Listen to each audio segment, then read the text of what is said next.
so we're really privileged to have him today. If you pay attention to him, you can learn a lot. He's been studying this topic for quite some time, almost as long as I've been alive. So let's stay attentive, let's pay attention. He will give you a chance for some questions at the end, so go ahead and pick his brain. He'll make you smarter. So with no further ado, Professor Brodie, turn the time again. Thank you. So can we make this full screen? Okay.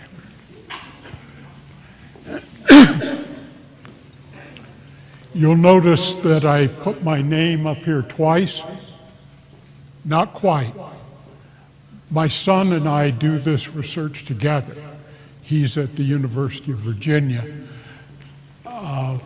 We've been doing it together. Well, I started it before he was born. We've been doing it now together for about 30 years.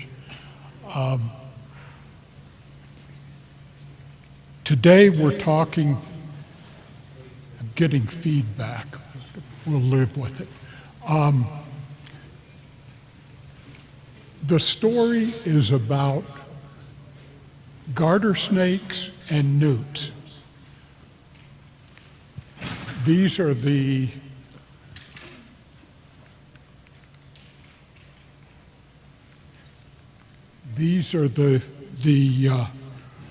garter snake and newt that we work with.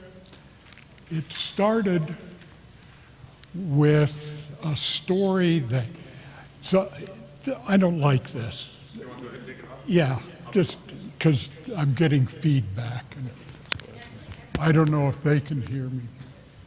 I'll yell. There we go. All right. Keep going. Okay. So this started when I was a college student looking for something to keep me busy. And I was told this story. So this was in 1962, some time ago. And several hundreds have been found.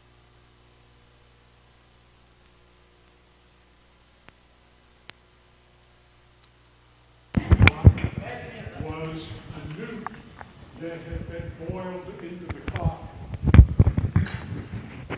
So his question to me at that time was, are these newts poisonous?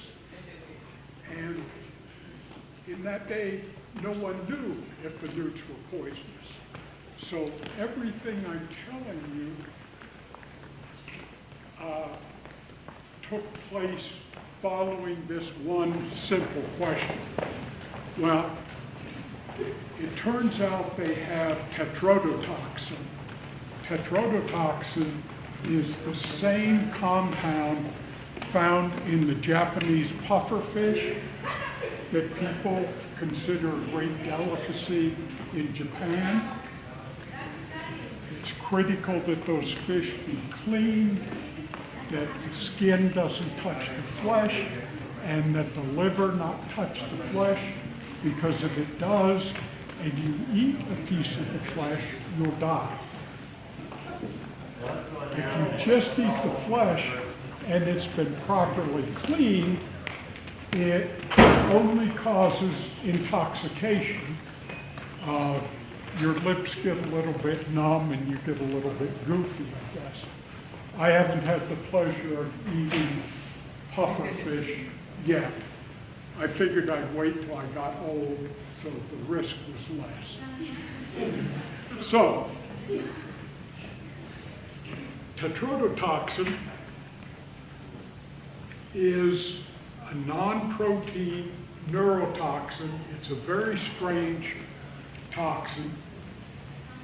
It blocks the voltage-gated sodium channels. So sodium channels, as you probably know, are responsible for muscle contraction and nerve control, nerve impulses. So his toxin blocks those sodium channels, and the effect is to paralyze the individual. And it paralyzes the nerves and muscles in such a way that no action potential can be passed. So if a mammal, human being, were to get tetrodotoxin, it would kill them by suffocation because the diaphragm wouldn't work and they couldn't breathe. Their brain would continue to function. They would be aware. They could not move, and they would eventually die from no oxygen. Newts also have tetrodotoxin, and the most toxic individual newt we've measured had enough toxin in it to kill more than 50 people. So these are very, very toxic, although I'll tell you where they're not toxic in a moment. So the toxin itself occurs in all these organisms with the red lines. Very common in marine invertebrate organisms, and much less common in vertebrates, although salamanders and a few frogs. So jumping forward 20 years from where we started, we began to view this relationship as one of coevolution. Now, coevolution is really not much more difficult to understand than just natural selection. But what we have is the newt being toxic and dangerous to the snake, applying selective pressure on the garter snake to become resistant to the toxin. The garter snakes are eating the newts and applying pressure on the newts to evolve greater toxicity. So there's a feedback mechanism where the more resistant the snakes become, the more toxic the newts become, and the more toxic the newts become, the more resistant the snakes become. So we expect to see several things where there's coevolution. One, we expect there to be some geographic variation in the trait. Not the relationships in each locality are not the same. So if we look first at the newt, and if you recognized all these place names on the left, you would realize that they're from Canada to Southern California. And we tested all those populations of newts. The x-axis is on a log scale. So each of the bars there are 10 times the previous. So we're going from 10 milligrams down to what, 1/10,000th of a milligram. And some populations of newts fall clear to the upper right, and some do not have enough toxin for us to measure. They may have none at all, or they may have tiny amounts that our equipment can't measure. If you plot those localities on the map going from Canada to Southern California, the areas where they're orange, where it's orange, are newts with high levels of toxicity, and where it's blue or purple, they have none. Now, to let you know,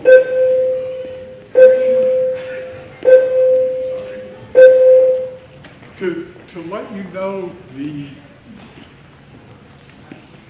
aspect of scientific research that is related to good luck or just being fortunate, I was going to college and starting this project in the area where it's the brightest light. So had I tried to answer these questions initially as a student, if I had gone to school in California or Washington, the newts wouldn't have been significantly poisonous, and we would never have done this research. So the fact that I was going to school in Central Oregon, where the newts are really hot, allowed us to see things that we would not otherwise have seen. Just pure dumb luck.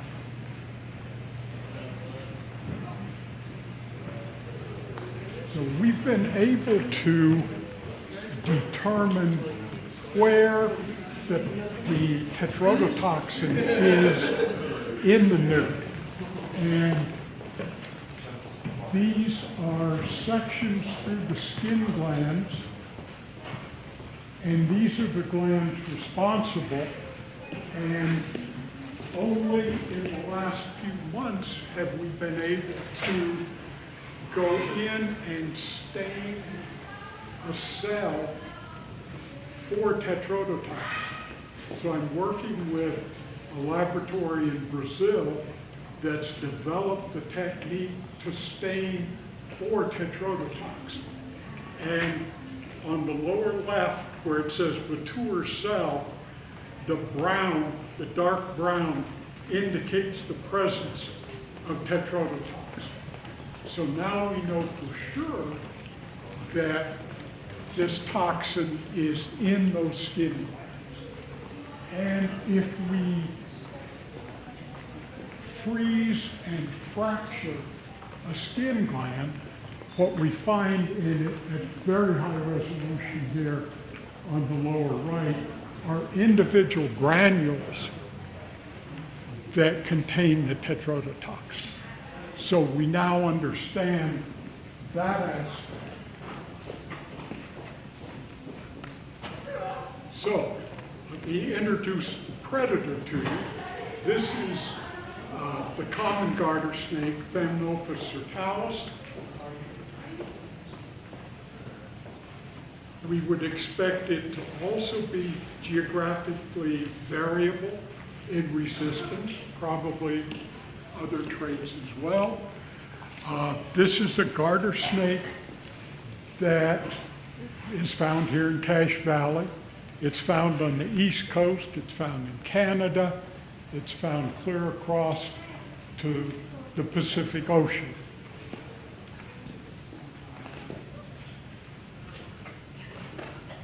So if you just look in the Northwest, these are all the same species of garter snake from different localities. So the upper right is what they look like in Cache Valley. You go out and collect snakes. There are two garter snakes. This is one.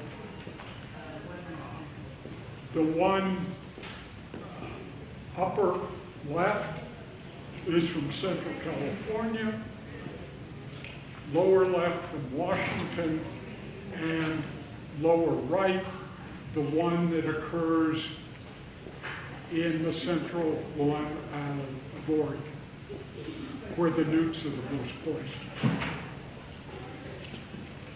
We'll come back to why they're so colorful.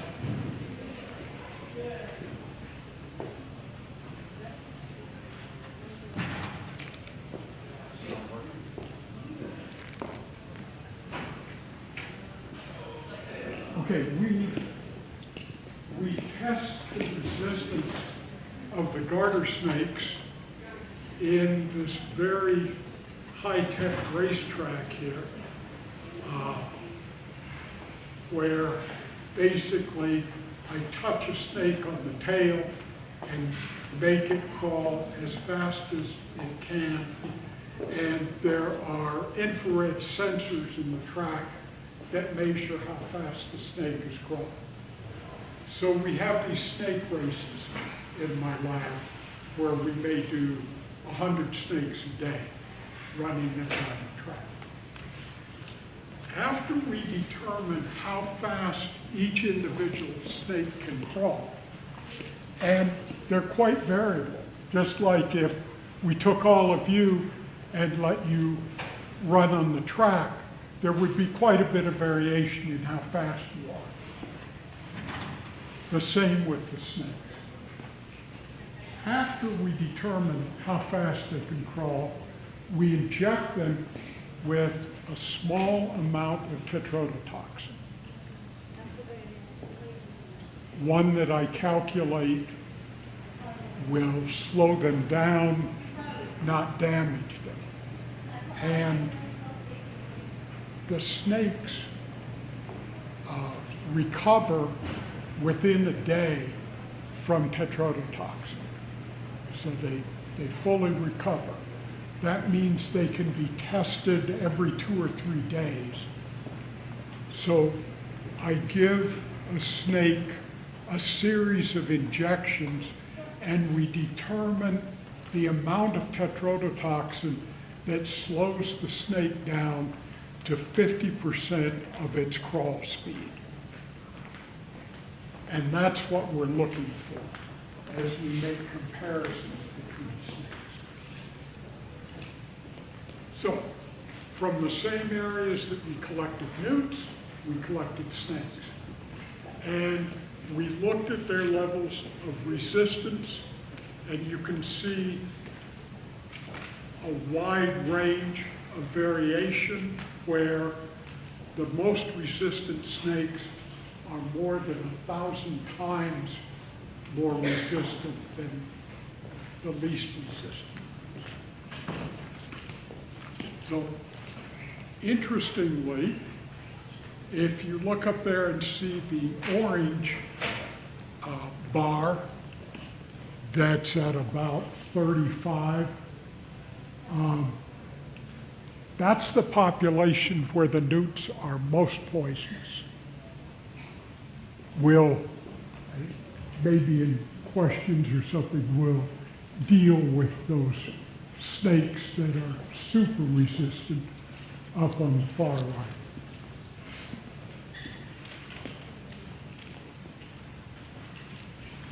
So we've looked at why snakes are resistant to tetrodotoxin. And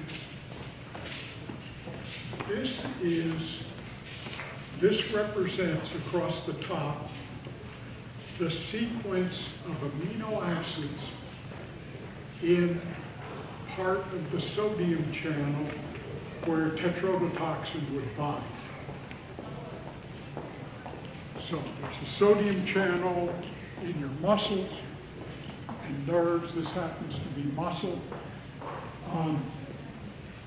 And the sequence of amino acids of a non-resistant snake is there along the top. That animal was from Bear Lake. There are no newts at Bear Lake. The snakes are not resistant.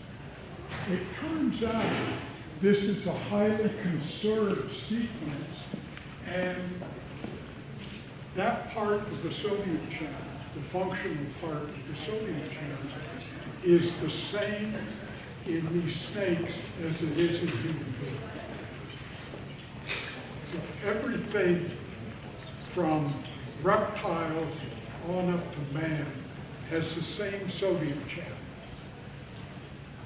unless they've evolved a resistance to tetrodotoxin. And in those snakes, various animals, there are 1 to 4 amino acids that have been changed. So through a mutation, the amino acid has been changed. This renders them resistant because tetrodotoxin no longer binds to that site in the sodium channel.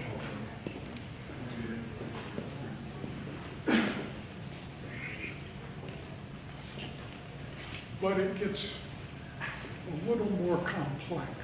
So you would think that at one locality, all the snakes would be similar. That's definitely not the case. In fact, this is some research we're currently working on where we look at snakes from a locality, we sequence their DNA, we look at the sodium channel sequence, and we find that there's a good bit of variation at a locality where some snakes are more resistant than others. If that were not the case, we would not have evolution of resistance, because as you recall, the first requirement for natural selection is that there be variation. So we see the variation here, and we see it big time in the more resistant populations. The purple here, remind you, are snake populations that are not resistant. So where you get to where the populations are resistant, there's a fair amount of variation where some individuals indeed are quite resistant, others are not.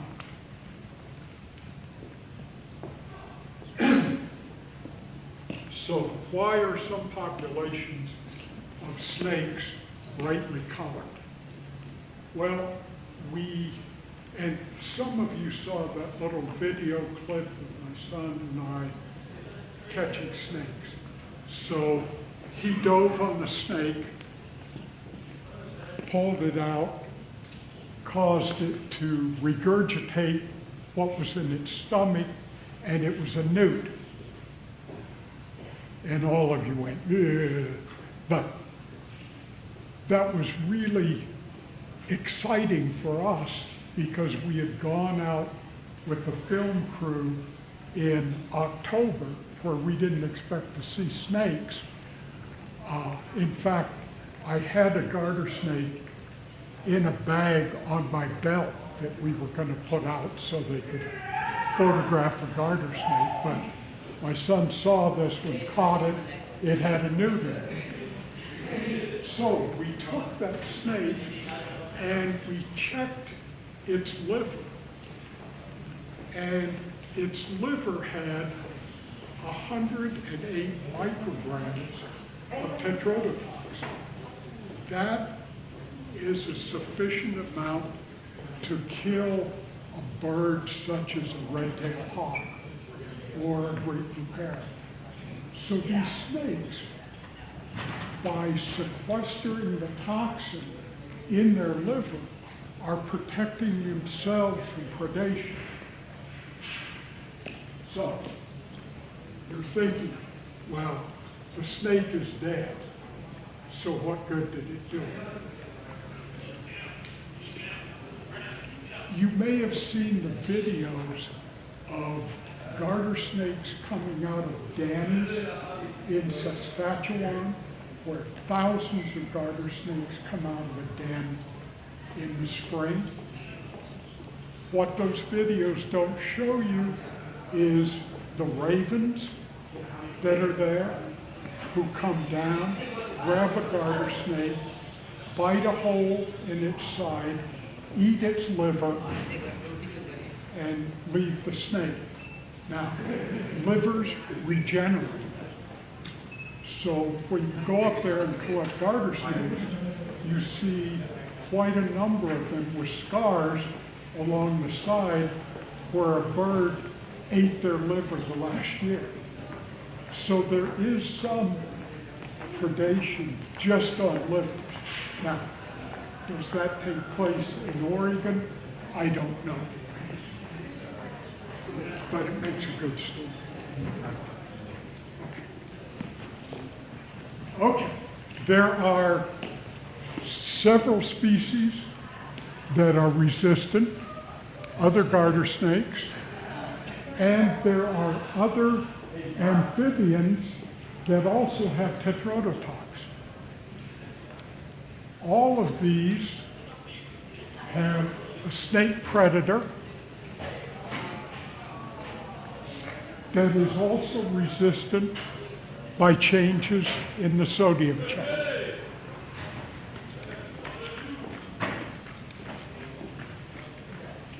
Skipping that one. Skipping that one. Okay, so we need to look, as you do research on coevolution, you need to consider all of these factors, but what had not been considered until quite recently were other predators. So there you have a great blue heron eating a newt. There you have river otters eating newts. Those are both from areas way over here on the left that are purple, where newts are not toxic.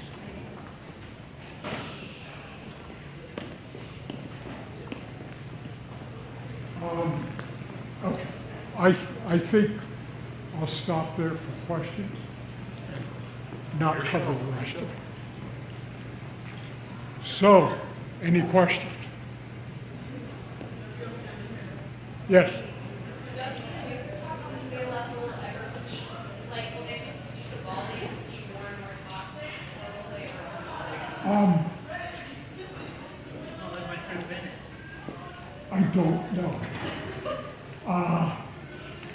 You know, unfortunately, we live a short period of time. You know, I've had a really long research career, 50 years. But these newts have been around for 100 million years.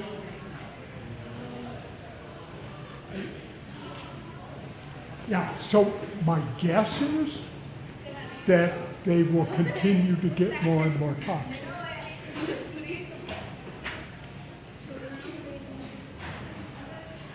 Other questions? So if pufferfish produce the same poison as newts, does that mean you can feed snakes artificially behind? Well, yeah, they probably couldn't handle a pufferfish from size alone. But for toxin, yes, that wouldn't be a problem. Oh, MAMU is mouse-adjusted mass units. It's a unit that I made up to allow us to compare levels of resistance. It's a unit that means nothing.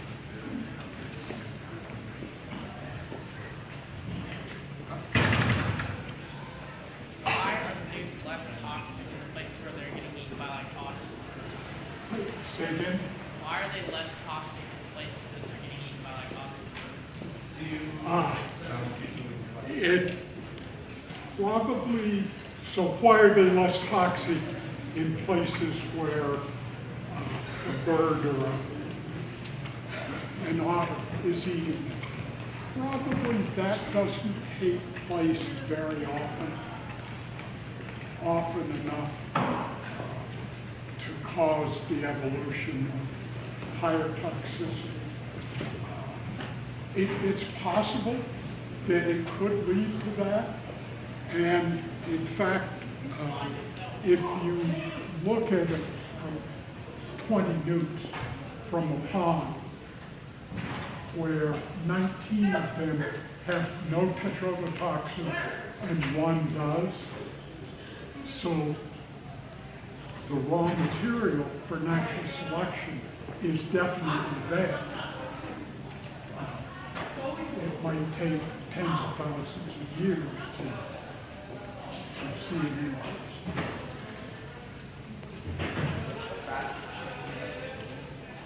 The fastest?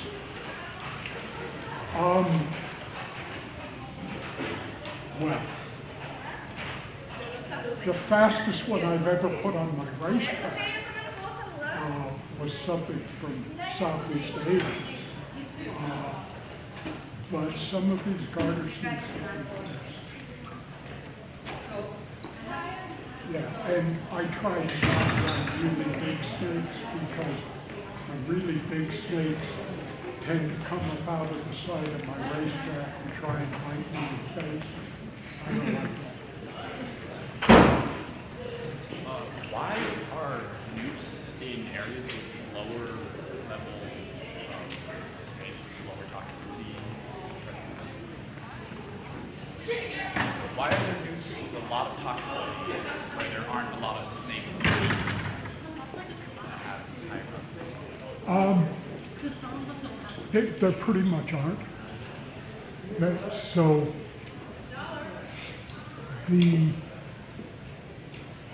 where the super resistant snakes were, that's what you're asking. So those are, in Central California, there is a mutation in the sodium channel that occurs only there, and it renders those snakes so resistant that no newt could ever produce that much toxin.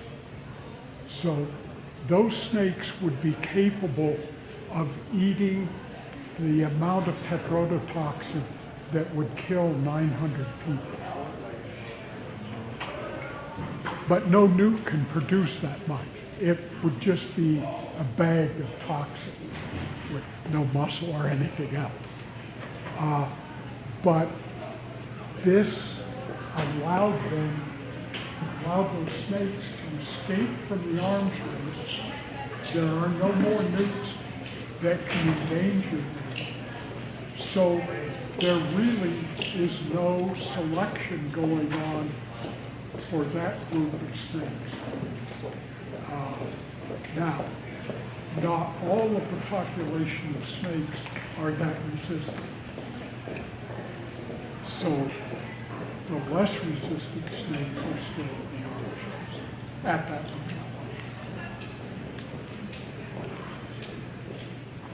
Do you ever test for anything else besides feeding the snakes that are affected?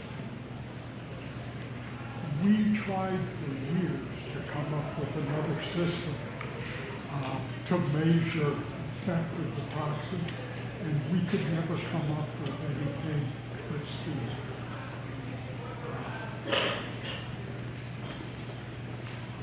We went through a really wide array of things, but could never come up with something that we could measure in a large number of snakes. All right, we only got about a minute until the bell rings, so we're going to have to cut off the questions there. We want to thank Professor Brodie for taking the time to come and talk to us. I got to go up and get my, and then I'll be back. Okay, let's go back here to the room.